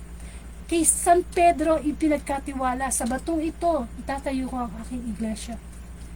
Hanggang naging Pope, nagpasalin-salin ng Pope. Gagawin talaga lahat ni Satan para tayo ay hindi maglingkod sa Diyos. Number 4, so wisdom, no? So number 4 is discernment. Yung discernment naman, kapag meron ka ng humility, kapag meron ka ng prayer time, at pag may wisdom pa na, dyan na dadalo yung discernment. Madali mo nang madedetect kung ikaw ay nalalagay sa kasalanan, kung ikaw ay nilalapitan ng diablo para tuksuhin. Unti-unti ka na nagkakaroon ng kapangyarihan, kahit sa kapwa mo, yung kausapin mo lang, alam mo na kung ano siya Nadidiscern mo na yung ugali niya Hindi ko maipaliwanag kung paano, pero once na itong tatlo na to, nagagawa mo na, meron ka na, yung discernment, mararamdaman mo na yan. Amen. Ask for discernment. Kasi iba ka na Iba ka in a way na, hindi ka na yung ordinary mananampalataya, ordinary yung tao. Kapag naglilingkod ka sa Diyos, extraordinary ka na. Bakit? Kasi ang bayad mo dito, ang reward mo dito, buhay na walang hanggan Ang pinaglilingkuran mo, ang Diyos Namumuhi ka na sa kasalanan Ayaw mo nang magkasala At kung magkasala ka man, nasasaktan ka na Kasi sinaktan mo ang Diyos. Di ba gano'n naman tayo? Kapag sinasaktan natin yung mahal natin sa buhay, mas una tayo nasasaktan. Kapag sinasaktan yung anak natin, mas masakit sa nanay. Once na you have the discernment, ibig sabihin, gano'n na yung pakiramdam mo. Hindi ka na natutuwa sa kasalanan. Amen. Discernment. So, 1 to 10, discernment. Paano na yun? Gano'n nadidiscern na ba? Na kapag may lumalapit sa'yo, na tao, alam mo kung lulukohin ka, hindi. Na kapag merong pangyayari, unexpectedly, nadidiscern mo na patibong to ng diablo. Amen. Discernment. Magiging malakas na yung pakiramdam mo. Matututo ka na mag-adjust. Amen. Matututo ka na mag-adjust. Yung bang tipong galit siya, edi tahimik ka muna. Masama ugali dyan, di-adjust ka. Adjustment. Yung hindi ka na pumapatol. Sabi nga nila, ang pumapatol sa baliw, mas baliw. Pag minura ka, at minura mo, edi pareho na lang kayong nagmurahan, ano pinagkaiba nyo? Discernment. Nadidiscern mo na yung gusto ng Diyos. Hindi pa nangyayari, pinapaalam na sa'yo ng Diyos na, ingat ka dyan. Pinapaalam na sa'yo ng Diyos na, ito yung gawin mo, nadidiscern mo na. And it's a power. Kapangyarihan yan mula sa Diyos. Kasi kung ano man ang kapangyarihan ni Jesus na ibinigay sa mga alagad niya, ibinibigay din niya yan sa atin. Kung ang Panginoong Jesus nakakapagpagaling ng mga bulag, nakakapagpakita, yung mga lingkod ng Diyos nakakapagpagaling din. Pero more of spiritual healing. Amen. Kamukha ko, ginagamit ako ng Diyos to proclaim the word of God. ginagamit niya ako, no? Kumbaga siya yung, si Jesus Christ yung divine healer, ako yung assistant lang. Pero nape-perform siya ng miracle ngayon. Ayun ang healing. Nakakasa out yung demonyo. Amen. Alam mo na masama yung kapitbahay mo, pinagdadasal mo, na ano mo na makasa out yung demonyo. Kasi alam nyo, yung mga taong still nasa state pa rin ng kasalanan at hindi number 1 sa kanila ang Panginoon, yun yung mga taong dapat kaawaan in a way na may sakit eh. Ang sakit is spiritual. Hindi pa siya nakakakilala sa Diyos kaya magagalitin siya. Hindi pa siya nakakakilala hindi pa siya tumutulong sa kapwa, maramot pa siya. Sakit yung spiritual. Yun ang gustong pagalingin ng Diyos. Kaya nga, kailangan nakikinig tayo ng salita ng Diyos eh. Gospel everyday kasi maintenance natin to eh. Spiritual maintenance natin eh. Amen? Spiritual maintenance. Kaya ako, nadidiscern ko din kahit pa paano eh. Kapag meron akong topic, gumagawa ang diablo ng parang para hindi ako mag-live eh. Kasi ayaw niyang may makarinig na kabutihan ng Diyos. Amen? So, discernment. And number 5 is the fruit of the Holy Spirit. Ano po ba yung mga fruit ng Holy Spirit? Love, peace, joy, self-control. Makikita po yan sa Galatia chapter 5. Sabasahin ko na po. Ayan na. Unti-unti na tayong namumunga. Una, nagsisimula ka lang sa pakikinig. Kinig ka lang ng kinig. Hanggang sana, nade-develop na sa iyo yung humility, prayer time, wisdom, discernment. Nasasabik ka ng makinig ng salita ng Diyos. Dati wala kang gana, boring. Pero ngayon, no, hinahanap-hanap na ng Espiritu mo. Sapagkat ang bunga ng Espiritu ay pag-ibig, kagalakan, kapayapaan, katiyagaan, kabaitan, kabutihan, katapatan, kahinahunan, at pagpipigil sa sarili. Walang utos laban sa ganitong mga bagay. Amen. Imposible naman na may humility ka na, may prayer time ka na, may wisdom ka na, may discernment ka na, hindi magbunga yun ng mga bunga ng banal na Espiritu. Imposible na hindi ka magkaroon ng pag-ibig sa kapwa mo, na hindi ka magkaroon ng joy, kagalakan kahit may problema, na meron kang peace of mind kahit nagkakagulo na sa ibang bansa, kahit, di ba, panatag yung kalooban mo kahit wala kang pera, nagugutom kayo. I mean, nandun yung, alam mong gagawa ng paraan ng Diyos, kung kikilos ka lang, di ba, sabi niya, nasa Diyos ang awa, nasa taong awa. Peace of mind. Napakahalagang bunga ng banal na Espiritu niyan. Sa dami ng dapat ipag-worry sa mundo. Katiyagaan, nagiging matyaga ka sa gawain ng Diyos. Kabaitan, nagiging mabuti ka na sa kapwa mo. Katapatan, nagiging faithful servant ka na. Napakahalaga ng pagiging tapat. Amen? Kasi yung trust yun ang foundation ng love. Kahinahunan, dito tayo kulang. Self-control. Kulang na kulang tayo dyan, kaya tayo nagkakasala. Amen? Kaya ipagdasal natin yan. Once na yung mga bunga ng Espiritu na yan ay nasa atin, marirate na natin sa sarili natin, no? Sa 5 fruit of the Holy Spirit, 1 to 10. Ilan na ba sa mga binanggit ng salita ng Diyos? Yung meron ka na bang pag-ibig sa kapwa mo? Nakapagpatawad ka na ba? Nagagala ka ba?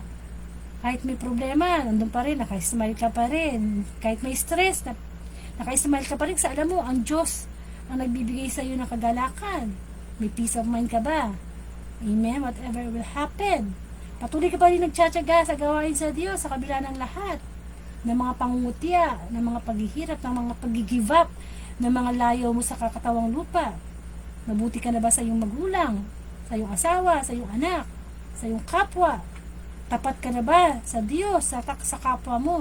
May self-control ka na ba? Mahinahon ka na ba? Hindi ka na ba pabigla-bigla? Ayun po, maririto natin ang sarili natin. Amen? Okay. Yan. Nire-rate ko kasi yung sarili ko eh. Tapos para ka na, Lord, check muna kung tama, no? Ako'y wala namang maipagmamalaki. Sabi nga ni Lord is, servant ka, kailangan tumupad ka, sumunod ka sa utos ng Diyos.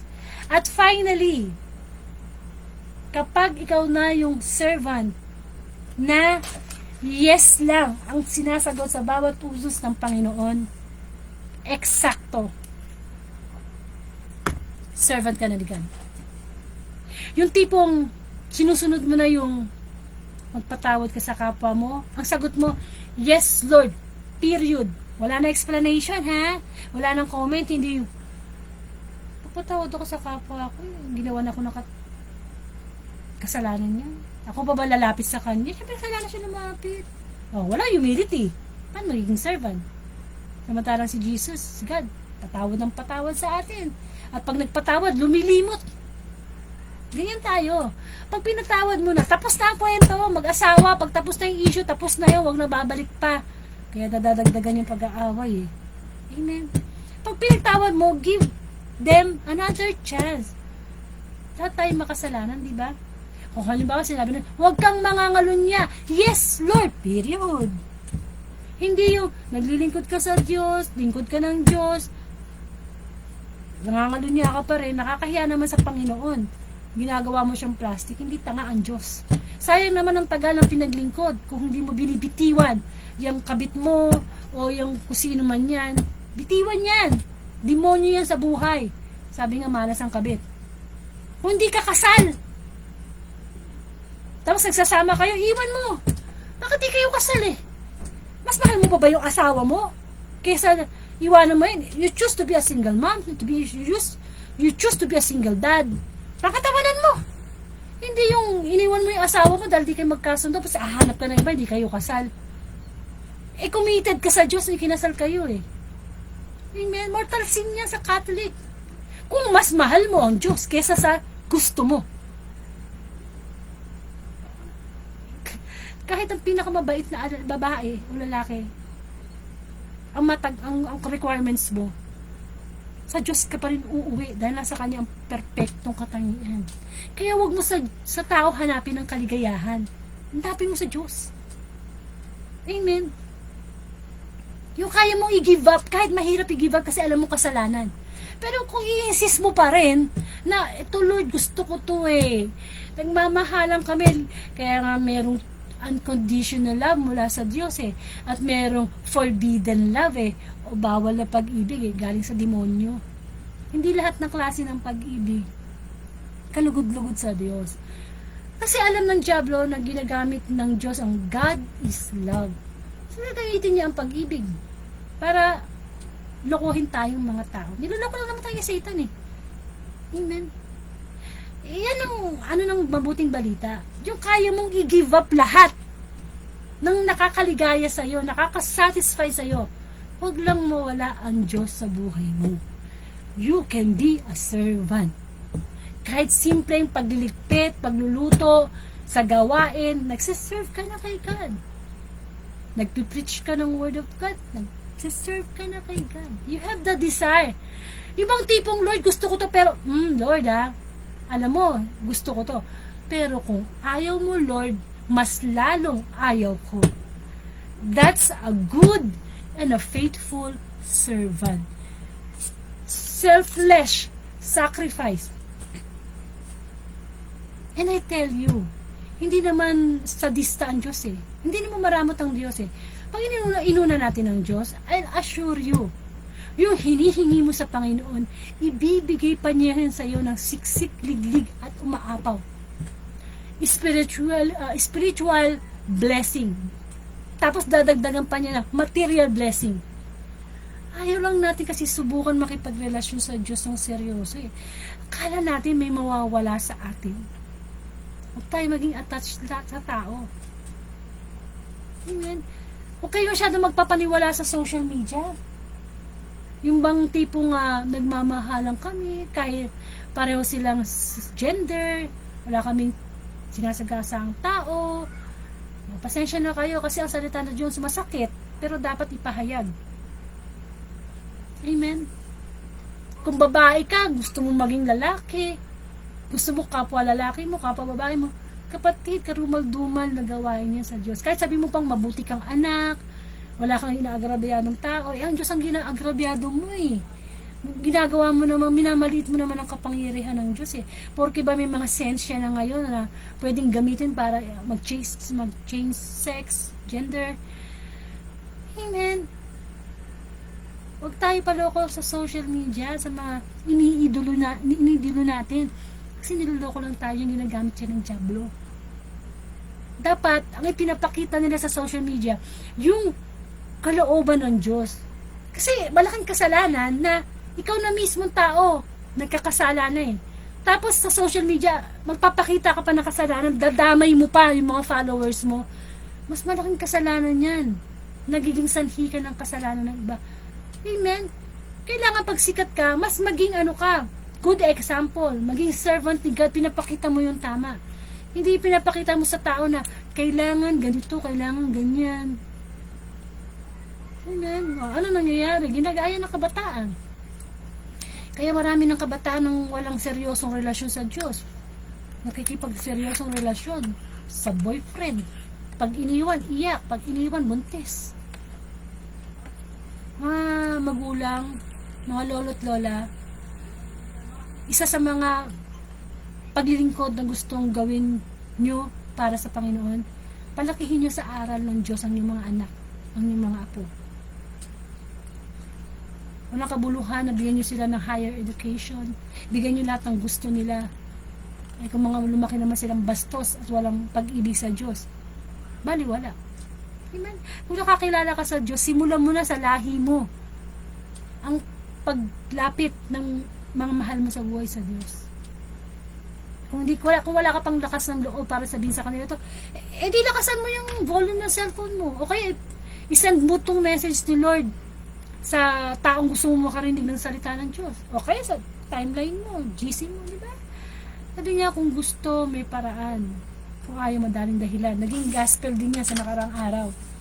Yung maraming reason, iniimbitahan na sa piging, sa kasalan, ayaw pumunta. Ganyan tayo eh. We can't serve God kasi marami tayong excuses. Ang dami nating excuses. Lord, hindi ako makapag-serve sa'yo kasi ganito eh, kasi ganyan eh. Hintayin natin ang paghukom. Baka dumating na sabihin ni Lord na lumayas ka sa harapan ko, hindi kita kilala. Amen. Hintayin pa ba natin yon? Yung biglang pagbabalik muli ng Panginoon? Actually, hindi na nga second coming yun eh. Last coming na eh. Pero pakabuti ng Diyos, no? Hindi pa niya ginagawa. Binibigyan pa niya tayo ng pagkakataon. Para magbalik loob. Pandemic pa lang. Pagkakataon. To serve Him. To serve Him, lahat ng ginagawa natin, isipin natin na ginagawa natin sa Diyos, hindi sa tao. Kasi pag inisip natin ginagawa natin sa tao yan, may limitasyon yung ating paglilingkod. Hindi na kailangan maglagay ng bawal, magtapon ng basura, bawal tumawid dyan, kung ang batas ng Diyos ang sinusunod natin. Naglilingkod tayo sa Panginoon. And of course, yes lang lagi. Everyday may gospel, Facebook Live, dito po. Yung friends ko ay manonotify kayo. Kapag nakarinig kayo ng mensahe, tinamaan mo kayo, thank you Lord. Hayaan nyo Lord, yes na lagi. Hindi na po ako magkoko. Hindi kailangan ni Lord ng comment. Hindi kailangan ni Lord ng like. Ang gusto ni Lord yung yes natin. Yung pag-share natin ng mabuting balita. Amen. So sa pagdating sa yes, 1 to 10, lagi ba tayo nag-yes o nakangatuyo lang tayo? Yung pride pa rin na malaki. Amen. Mahirap gawin pero yes Lord, yun ang gusto mo eh. Wala na akong pakialam sa gusto ko. So, hindi ba ramot ang Diyos? Akala ko noon, kapag sumunod ka sa Diyos, wala kang mapapala. Ay, nako. Sobra pa. Daig mo pa yung mayaman, matalino, maganda. Walang sinabi yan pag sumunod ka sa Diyos. Daming blessing ni Lord. Hindi lang yan sa material na bagay na binibigay. Spiritual blessing. Yan ang pinaka hindi mabibili. Priceless. Maniwala kayo. Pero kung hanggang ngayon, okay lang araw, matapos, hindi nagdasal, hindi nagpasalamat, kakain, hindi man lang magdasal, linggo lang nagsisimba, o minsan hindi pa, ayaw makarinig ng gospel sabi na nga sa Bible, sa Joshua chapter 1 verse 8, pag bulay-bulayan nyo, araw at gabi ang Biblia. Kamusta na ba Bible nyo dyan? Yung ginamit nyo sa kasal. Baka amoy National Bookstore pa, bagong-bago. Ang totoong Bible, lumang-luma, amoy ipis na, or whatever, naninilaw na, kasi gamit na gamit na. Huwag yung gawing display, lalo na kung ginamit nyo yan sa kasal. Ang Bible, kasama yan sa kasal, kasi may purpose yan sa buhay ng mag-asawa. Yun ang maging gabay nila. Center nila si God. Kamusta na ba ang bahay nyo? Ang ganda ng appliances mo ha. Smart TV, ganda ng aircon mo ha. Split type. Ang tanong, nasaan dyan ang altar na pag inaalayan mo sa Diyos? Paano ka magiging servant? Okay? Sabi ko nga, we should love the Catholic faith. Lagi na lang binabato sa atin yung idol-idol na yan, yung mga Diyos-Diyosan yan. Kapatid, ang Diyos-Diyosan, yung mga bagay, tao na naa-attach tayo na pinagsiserve natin, hindi yung mga santo. Yung mga santo, paalala lang yan. Pero kuminsan, kung wala kang crucifixion, wala kang santo sa bahay, may problema ka, wala kang makita. Nakita mo yung crucifix. Naalala mo, nandiyan ang Diyos para tumulong sa'yo. Kasi kapatid, di pa tayo spiritu. Tao pa tayo. Meron pa tayong physical eyes to remind us about God. Hindi sasabihin na yung rosary, paulit-ulit daw na dalangin, ayaw ng Diyos yan. Kapatid, ang rosary, paulit-ulit nga. 10 ama namin, 10 paulit-ulit. Bakit? Masababang paulit-ulit banggitin ang kabutihan ng Diyos? 10 beses, 2 beses, hindi masama. Kaya huwag tayong paliligaw. Nagiging servant tayo ng ibang sekta. As Catholic, kahit na baby pa lang tayo, wala tayong will, binigyan lang tayo sa sakramento ng binyag, ng kumpil. Paglaki natin, meron na tayong freedom to choose. Nadadala lang tayo ng ibang sekta kasi nakatingin tayo physical lang. O sa ganitong sekta, ang gaganda ng damit nila, maayos ang kanilang pagpupulong, Kapatid, ang dyablo ay nagdadamit tupa. Pero pag tinanggal mo yung tupang mukha niya, yan ay asong gubat. Nasasakmalin tayo, kakainin tayo ng buo. Papapakita ba ang demonyo ng pangit na sitwasyon? Siyempre gagamitin niya yung kahinaan natin. Alam ng dyablo ang laman ng Bible, cover to cover. Kaya tayo, dapat, alam din natin kung paano natin ipagtatanggol ng Diyos sa buhay natin. Kasi pag servant ka ni God, ipagtanggol mo ang Catholic faith. Oo, sinasabi ng iba, hindi sa religion, kundi sa relasyon. Kapatid, kung ikaw ba gusto mo mag-aral ng civil engineer, papasok ka ba sa culinary class? Sa accounting class? Siyempre sa civil engineer, ganyan din ang faith natin. Kung gusto natin malaman ng tamang aral, doon tayo sa Catholic kasi nandun ang tamang aral. Hindi yung babatikusin na ang pari daw, huwag daw maghihingi ng kapatawaran kasi tao lang yan. Bastos naman. Siyempre, ang Diyos, gumagamit siya ng mga tao to proclaim the word of God. At ang pari ang inatasan na di ba, gamitin para ibigay pagpapatawan ng Diyos. Ano nga ikaw na humingi ng tao, di ka pa magbibigay ng patawad sa sarili mo. Mga basic lang yan na madalas kong naririnig kapag may pumupunta dito sa bahay Amen? Yung tipong ganito, ganyan. Ano nangyayari? Maalis sa Catholic faith. For Catholic faith, pagsisimba, ang hindi pagsisimba, mortal sin. Dito sabi, sa ibang sekta ka na, araw-araw ka na nagkakaroon ng mortal sin. Amen. Di ka ba kayo nagtataka? Isang Diyos lang ang sinasamba natin. Ang daming sekta. Because of money. Pwede yung pagkakakitaan ang relihiyon. But of course, kailangan ng pera para mapaandar ang religion.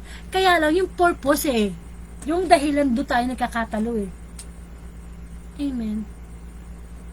Kaya isa din sa mga babala ng Panginoon sa pagsiserve natin sa Kanya, sa pagpapakasakit na hinihingi na pagiging alagad, dapat alam natin yung faith natin, pinagtatanggol natin. Amen. Yung mga santo natin, representation lang yan ng mga magagandang ginawa nila sa pagsunod ng Diyos. Hindi natin sila ina-idol. Gusto mo, tapon pa natin yan sa harapan nila Bakit? Kasi, paalala lang yan sa atin na dapat ganito, kasi tao pa nga tayo. Diba? No, hindi ko rin alam yung mga yan. Madadala ka rin. Pero salamat na lang sa Diyos sapagkat mahal niya tayo mga Katoliko. Actually, mahal naman lahat niya tayo kahit ano pang religion mo Ang ayaw ng Lord, minsan, nawawala na tayo sa linya. Gumagawa na tayo ng sariling batas. Interpretasyon sa salita ng Panginoon. Amen? So, tandaan natin ulit. Do you have the following to be a good and a faithful servant? Number 1, humility, prayer time, wisdom, discernment, at dapat magbunga ng mga fruit of the Holy Spirit. At higit sa lahat, masasabi mo na talagang sumusunod sila sa Diyos pag lagi ka na nag-yes sa Kanya at wala ka ng katwiran. Kasi alam mo, hindi na human will ang sinusunod mo, kundi God's will. Sana na-bless tayo sa mensahe ng Panginoon. Sa akin to, kahit sa akin to. Ito message na to. Pinapaalalahanan tayo ng Diyos. Oops, nakakalimot ka na sa akin. Hindi na ako number 1 sa buhay mo. Okupado ng problema ang buhay mo. Huwag masyadong mahalin yung tao. Pwede ko yung kunin anytime. Kailangan mas mahal mo ko sa baby mo. Kung mahal mo ko, pakita mo, padamo mo. Makipag-usap ka naman sa akin. Kasal ka naman. Gawa ka naman ng kabutihan. Kasi ano mo yung kabutihan gawin mo sa kapwa mo? Ginawa mo sa Diyos. Amen. Huwag natin ikahiya si Kristo. I-viral natin ang mabuting balita. Magtulungan tayo sa Facebook, sa social media. Hindi yung hiya tayong i-post yung Word of God sa timeline natin. Amen. Sa bandang huli ng gospel sinabi, gayon din naman, hindi maaring maging alagad ko ang sino man kung hindi niya tatalikdan ang lahat sa kanyang buhay. Lucas 14:33. Tandaan natin yan. Lucas 14:33.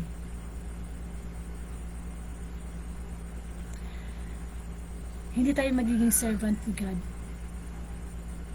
kung hindi natin tatalikdan. Ayan, mga naka-highlight gusto nating maging alagad, di talikdan natin. Alin na tatalikdan? Alin tatalikuran? Lahat. As in lahat.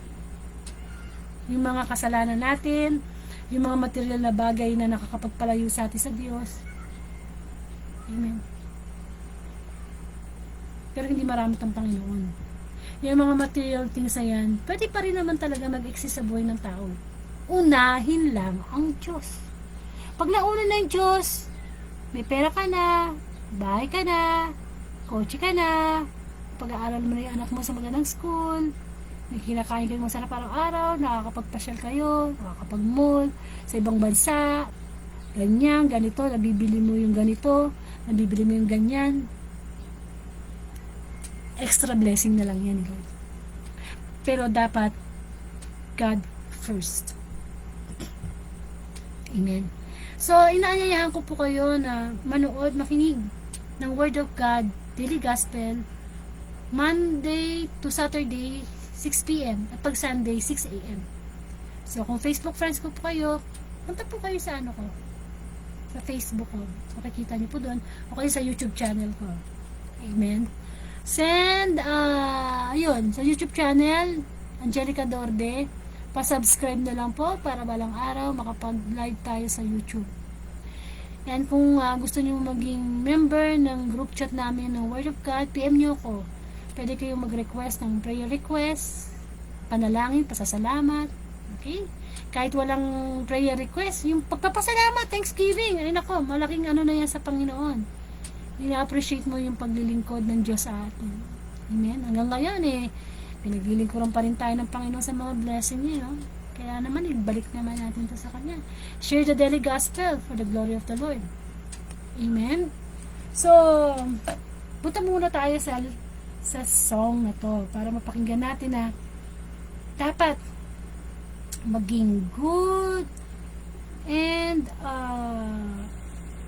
faithful servant. Diba? Masarap yun yung bang Pagkatapos ng mga lahat dito sa mundo, harap na tayo sa paghuhusga ng Panginoon at sasabihin niya, Sister Yana Piplete, come here sa kingdom ko. You, the good and the faithful servant. You are good and faithful servant. Makisalo ka sa aking kagalakan. Amen? Kesa naman yung harap tayo sa paghusga. Ikaw, winalangya mo ako. Hindi mo ako pinansin. Hindi ako number 1 sa buhay mo. Masakit yun. Kasi one time, big time na lang to eh. Ba't hanggat na tayo'y buhay? Sige, patawad. Pagbigay na pagkaka. Pero once na namatay na tayo, wala na. Sarado ng pinto ng langit. Huwag nating sabihin na, Lord, naglingkod ako sa iyo, nangaral ako ng salita. Hindi lahat ng tumatawag ng Panginoon ay pupunta sa langit, kundi yaon lamang sumusunod sa kalooban ng Diyos. Ang nagtitiis hanggang wakas, ang siyang maliligtas. At ang pangako ng Lord ay isang langit, no? Ipaghahanda niya tayo ng silid sa kalangitan. Kung tayo ay susunod sa Kanya ng buong puso. Tapat tayong maglingkod sa Diyos.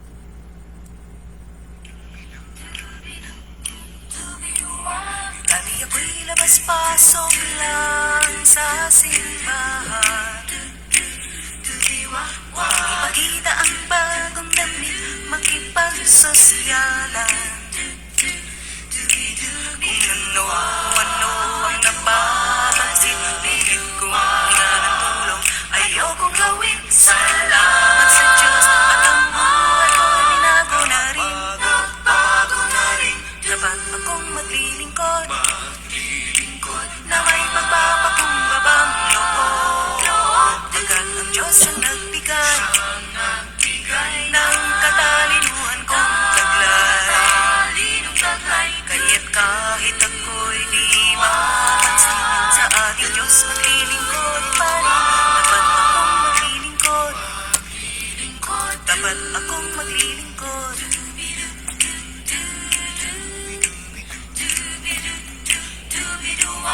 May mga taong naglilingkod para lang hangaan. May mapakalipag di napansin, ay sobrang yaman. Lahat ng paraan kanyang sinusubukan, makita lang lahat siya'y pinag-uusapan. Kaibigan, teka sandali lang, huwag ka sanang ganyan.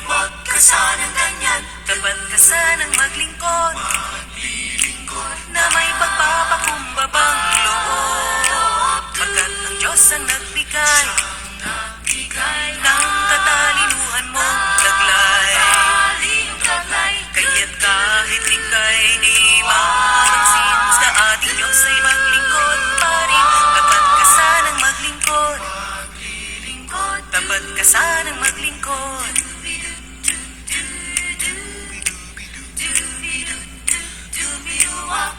Sa bawat araw iyong alalahanin, pag-ibig ng Diyos na bigay sa iyo.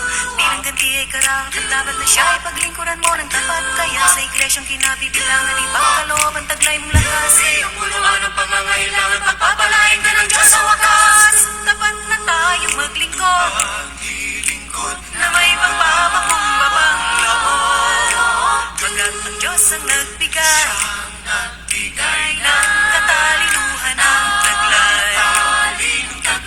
Kaya't kahit tayo'y di mapansin, sa ating Diyos ay maglingkod pa rin. Dapat na tayong maglingkod. Dapat na tayong maglingkod. Dapat akong maglilingkod. Dapat ka sanang maglingkod.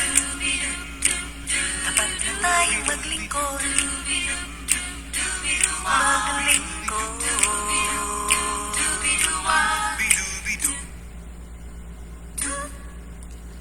Magkaroon po tayo ng closing prayer. Salamat Panginoon sa mensahe mo. Nawa na binhian ng bawat isa na ang pagpapakasakit na hinihingi mo bilang alagad ay magawa namin through humility, wisdom, discernment, at mga bagay na nakakalugod sa iyo, Panginoon, upang magbunga ito ng fruit of the Holy Spirit. Sana laging yes ang sagot namin sa bawat utos mo, Panginoon. Sana lagi kami magkaroon ng prayer time sa iyo upang yung mga requirements mo ng pagiging alagad na namin ay matupad namin. Ama namin, sumasalangit ka, sambahin ang ngalan mo, sa amin ang kaharian mo, sundin ang loob mo dito sa lupa para nasa langit. Bigyan mo kami ng aming kakanin sa araw-araw at patawarin mo kami sa aming mga sala para ng pagpapatawa namin sa nagkakasala sa amin. Huwag mo kaming pahintulos sa tukso, iadyahan mo kami sa lahat ng masama. Amen. Sa ngalang Ama at ng Anak at ng Espiritu Santo. Amen. So, ayan. Yan ang pangarapin natin lahat. Hindi yung magandang bahay. Second lang yan. Mapagtapos ang mga anak sa pag-aaral. Second lang yan. Manalo sa loto. Huwag mo lang panganapin manalo sa loto. Yung 20 pesos ay itataya mo sa loto, ibigay mo na lang sa nangangailangan. May reward ka pa sa Diyos. Sigurado ka pang may reward. Kaysa itataya mo sa loto. Pag natalo ka, sayang. Pero na, naging batok pa. Reward. Yung tayo ay mapunta sa langit. Amen? Mapunta sa langit. Sapagkat sa langit, isang sorpresa ang inihanda sa atin ng Panginoon. Hindi pa nakita ng mata, hindi pa narinig ng tenga, hindi pa sumali sa isip ng tao ang inihanda ng Diyos para sa mga totoong nagmamahal sa Kanya. Masarap ang ganyang tanawin na tayo ay nasa harapan ng paghusga at sasabihin ni Lord, Sister Yana Piplete,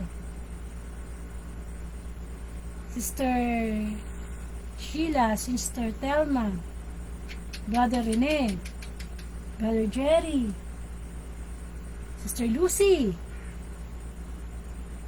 Nasabihin niya, well done, good and faithful servant. Ang Great Commission natin, ayun, sabi ko so medyo tumagal ako ngayon, mahaba ang mensahe ni Lord, ang paggamit niya sa atin, Pero ang halaga, itong araw na ito, huwag niyo palapasin na ma-share, huwag ikahiya ang pag-share ng gospel sa timeline niyo o sa GC nyo. Kasi Great Commission yan. Mula sa Mateo chapter 29 verse 19. Kaya humayo kayo at gawing ninyong alagad ang lahat ng bansa. Bautismuhan nyo sila sa ngalan ng Ama at ng Anak at ng Espiritu Santo. So yung pag-share, kasi ganyan ang ginawa ng mga alagad pwede natin gawin yan at mas madali pa nga ngayon kasi social media na na kung saan mas madali na nating maipapalaganap ang mabuting balita. Kailangan lang talaga maging tayo maging yung bang makiisa, maging bahagi. Pag sinare mo tong gospel na to, yun na, nagsisimula ka nang maglingkod sa Panginoon. Amen. Nagsisimula ka nang maglingkod sa Panginoon. Amen po. Ang mabuting balita, laging mabuting balita ang dala sa bawat isa. Kaya i-share po natin ang gospel.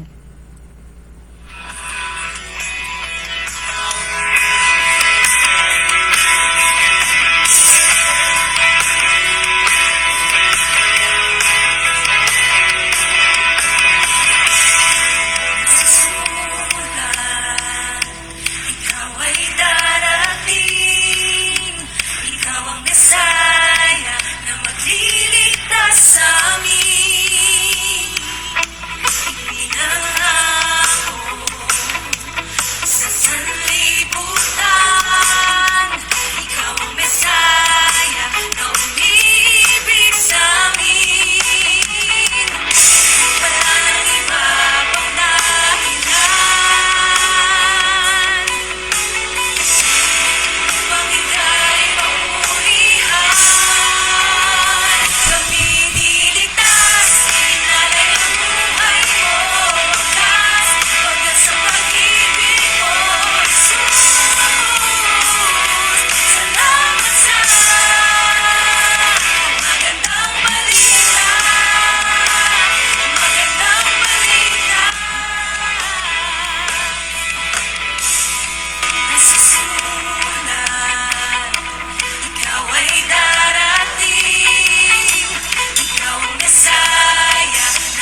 salamat sa Diyos sa maganda niyang balita.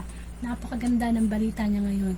And of course, inibitahan ko po kayo para sa November 9, 2023. Ngayon pong araw na ito, Thursday Gospel. Ang ating naman pong pagninilayan. So, papahinga lang po ako ng konti. Tapos maya-maya magla-live po ako uli para sa Thursday Gospel. At maganda rin ang Thursday Gospel tungkol to sa paglilinis sa templo. Sana magkaroon tayo ng desire na makinig, no? Maraming salamat and to God